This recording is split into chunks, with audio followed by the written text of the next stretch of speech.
Sari with the Words Buzz. It's so good to meet you. You too, you too.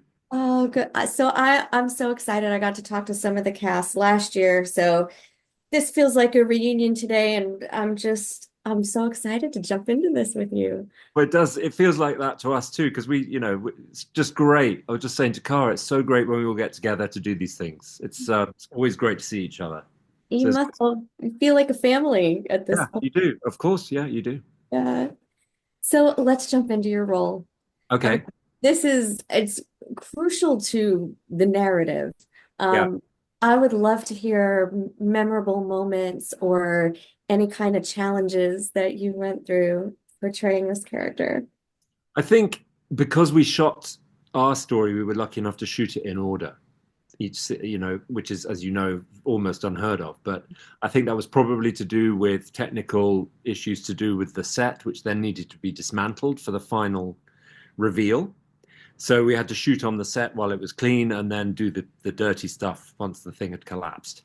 So, in terms of, we were so lucky to be able to come in there every day, the two of us and the others, to essentially play this story out from moment to moment, and we get to a point and go, okay, we'll see tomorrow, we'll pick up where we left off. And it was the most satisfying work I have done in a long time, not only to be working head to head with Charlie Vickers, but just to be, the two of us were constantly telling ourselves how lucky we were to be given this story to tell, because it is, as you say, it's the key in the lock, it's the boulder rolling down the hill, it's the whole thing.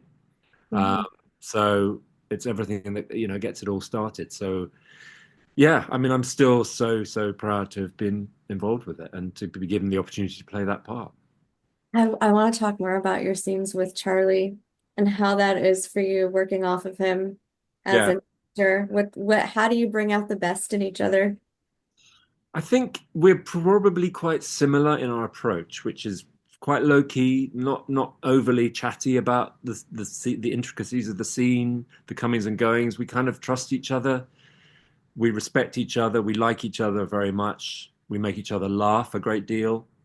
Um, and there was a very concentrated atmosphere in that forge for however many months it took us of wanting to do this story to its absolute best, and because we only had one shot at it and it had never been done before. And I think we were both just very pleased to be in each other's company and to do our best. And I think we work together so well because we're both maybe quite similar in our approach to the work, which essentially is to take the work very seriously, but never take yourself too seriously. Good advice. That's really good advice. Um, your character plays a pivotal role in the forging of the rings.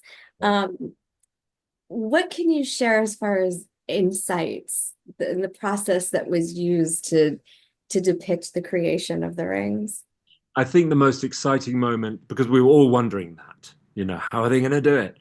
But the arrival of those machines, those extraordinary creations, where the molten metal runs down those snake-like kind of alleyways into the cauldron at the end. I mean, the mechanics of it were magical, and it is magical. Of course, it's magical. There's no recipe that we know. There's nothing. We don't have to depict a certain way of doing it because we're doing it for the first time, and there is magic involved in the creation of these rings. So it just felt magical. We had advisors on set to say, okay, well, when I make a ring, I spent 3 or 4 hours one afternoon with this great lady who came to show me how to make a ring, and I made a ring, and I was very proud of myself. Um, and she said, "Are you left-handed or right-handed?" I said, "Well, I'm right-handed, but of course elves are ambidextrous, so it doesn't really matter." And she liked that. But just seeing, it was the design that created the magic for me.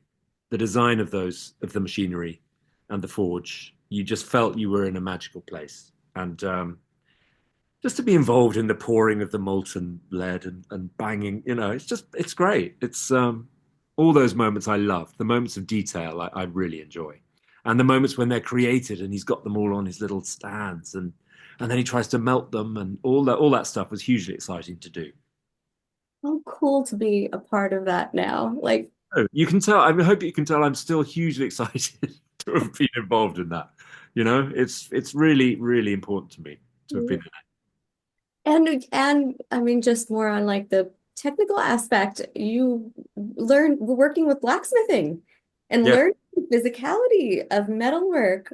yeah, yeah. What was that like for you? Well, for me, it was very important to kind of, you know, when I first heard I got the role, I hadn't heard of Celebrimbor before, and I looked him up and I saw these huge hunks with enormous hammers, and I went, yeah, I'm not sure that that's the way I'm going to go on this part. Um, to me, he was much more of a jeweler, much more about the intricacy and the delicacy of the work. I think that fitted, in my version, fitted him very well, much more cerebral, fussy, um, perfectionist. Um, so in terms of the blacksmithing, there was less of that and more of the finger work, which I think worked pretty well. So I was happy with the path that I chose on that. I love that you got to have a creative choice in that. What other liberties did you get to take in creating this character?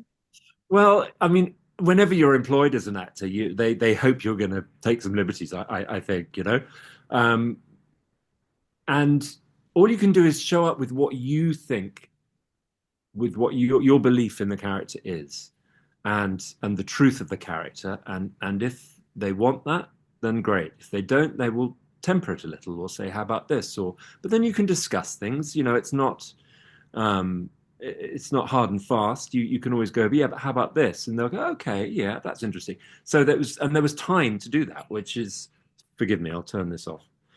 There was time to do that, which is a luxury, as well as shooting in order. There was time to discuss things, and that was that was a big plus for us. There was even on the day to say maybe this or maybe that or um, so there was always room for that. Was there a particular costume or prop that made you feel most like your character? Well, his robes. I loved his robes because they were very, because it gets quite hot in the forge. So it was nice to have a bit of cooling, billowing material around you. Although both Charlie Vickers and I had trouble with constantly tripping up because the robes are very long. We had to figure out how to go downstairs without looking down. So we had to count the steps and then action. And then you're just going 1, 2, 3, 4, 5, 6, 7. Ah, Celebrimbor. Um, the thing I love most is my hammer, Feanor's hammer, which Sauron ends up with at the end of season two. That was when I saw that on set, I went, oh yes, we're here, we're home. This is really happening. So cool. That's so cool. Um, okay, if your character had a motto or a catchphrase, what would it be? Um, Probably something like perfection, perfection, perfection, something like that.